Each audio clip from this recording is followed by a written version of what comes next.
Planet of the Apes issue number 3. We're back at it, folks.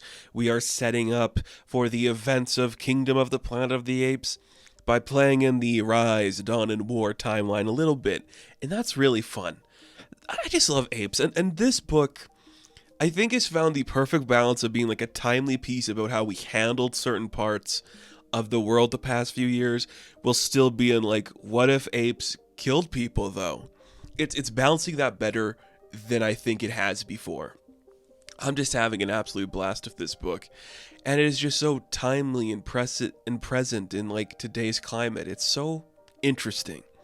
And that's what I like about this too. Like, I do think Planet of the Apes is one of those franchises or IPs that you can definitely invoke like the times it's a part of to like the inspiration behind it. Like, the original book was talking about a lot of stuff about like religion and like what you find in like identity and that kind of stuff. And then as it went on, you just found new life and things like that. So this is kind of cool. I dig this a lot. We open up this book in 2013. We do a lot of time jumping every now and then in this book. Here's what's interesting. This part of the book really speaks true to what's happening in today's climate. Now, I'm not going to be like, oh, what specifically is it talking about? We'll talk about what's happening in the book. It's 2013. The first panel is some faceless man either podcasting or monologuing on the radio about how the government doesn't care about you. They don't care about your families. They only care about the bottom dollar. And as that's being said, we are following the events of this man wearing a mask in his own home with the bodies of his loved ones wrapped up, and he is putting them in the trunk of his car to take to a facility where they are dumping contaminated bodies that have been exposed to the flu. Now, as that's going on, the narration's like, the government doesn't care. They're treating like these simians like they're famous and rock stars. Remember rock stars? When people could just like grace the screens and be famous, like they made movies and shit? Do you remember when that happened? They're all dead now. Everyone died from the simian flu, and the government's just trying to think these monkeys are going to help us. They ain't going to help us. When has that ever have been the case? It's not going to work. They're dooming us all. The government doesn't care.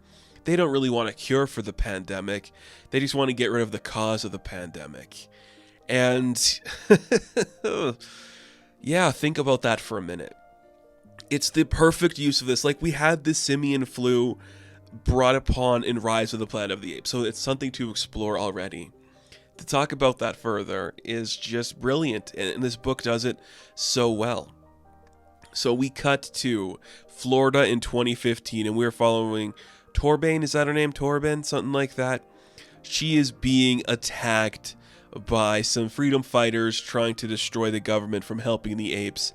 And, you know, the terrorist organization, what is their name? Exorcitus Viri. They are just killing a bunch of people, and it is looking terrifying. One of them breaks into this knocked over Jeep. They're trying to shoot all of the apes dead. And our girl Juliana comes in and is like, step away from my monkeys. And she kills the guy trying to do that. So now they're going to have to start walking all the way to Atlanta with these apes on them. And I'm like, that is really cool. Yeah, it's such like an easy thing you can do where it's like an anti-government book or what's really being said to the public and how like the news has corrupted the minds of individuals, leading them to do extreme events and attack in extreme ways. You know, things that are very present in today's climate. And I know you don't want to hear me say that every time I talk about this Planet of the Apes book, but it's true. This book is about the times we live in. And it's really interesting in that capacity. So we cut to 3 years later from the events of 2015. And we are in, did they say what ocean? Yes, at the Atlantic Ocean. We have rented a cruise ship. Torben has her monkeys on a ship. There's a bunch of them. And they're headed for the last sanctuary where they can study these animals. It just looks really cool. I just really like this stuff because it's like, okay, they all wearing life jackets. They're having fun on like lawn chairs. It's really cool. And I guess we now have like our lead ape in this whole situation. He goes by Buster. It sounds like it's a nickname, but then another character actually calls him Buster. So Buster, it looks like he's our lead ape. He's the one that could do sign language, like apes don't like big water. We should get out of here. So as that's going on, Juliana's talking to, I think it's somebody we saw earlier on in the book, like someone who was a part of like her squadron when they were fighting. I think he's one of the guys that was on her squadron. We don't really name him. We're going to get these apes to safety. We also find out that they might be kissy-kissy, so these two people are about to have like a nice kissing moment on top of the ship where they're like, hey, cruise ship with the love of my life, what's not to like? Before they get the kiss in, Buster starts screeching at the top of his lungs. He is freaking out. He sees something is happening. Uh-oh, it's time to sound the alarm because something bad is happening.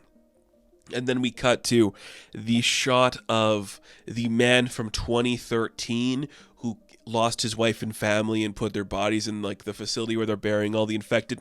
He is now working with the Radical Killers. He is a part of the team, still wearing the same gas mask that he wore before that, and he is an extremist now. Yep, that's how you do it. That is how you do it.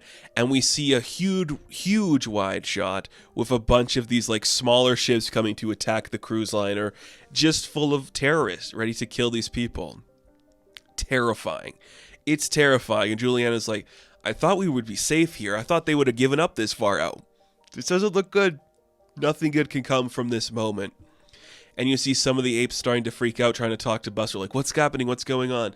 He's like, bad humans coming for apes. Apes must fight. Ooh, there we go. You know what I want more than anything in this world? Apes fighting terrorists on boats in the middle of the Atlantic.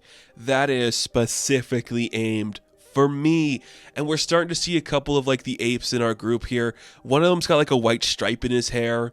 One of them looks like a mother with her child. We have a couple of orangutans. Oh yeah, I'm here for it. Distinctive apes is great. I love that shit. Let's do it. But like the last issue, we do have another smaller story about the smartest gorilla in the world. This is Pug. He was a circus gorilla who becomes like a freedom fighter overseas when we lost Europe. And it's amazing. So they are, his troop of like just, I guess, monkeys with weapons is like rummaging through this abandoned house somewhere where people died. He smells something in the upstairs. He goes up and he finds the corpses of dead people just lying in bed. And as this is going on, we get like the narration from like the anonymous narrator. It's like, Pug was smart. He was taught a lot of interesting things, but his intelligence is only as smart as like an animal could go. Sure, he was intelligent, and he was smarter than other animals, but he was still an animal, and that limited his intelligence. So he walks into this child's bedroom where they were just obsessed with him. Posters of Pug everywhere, like a stuffed animal of Pug. He's just like, this is crazy. He finds, is it a speak and spell? It's like one of those kind of toys, right?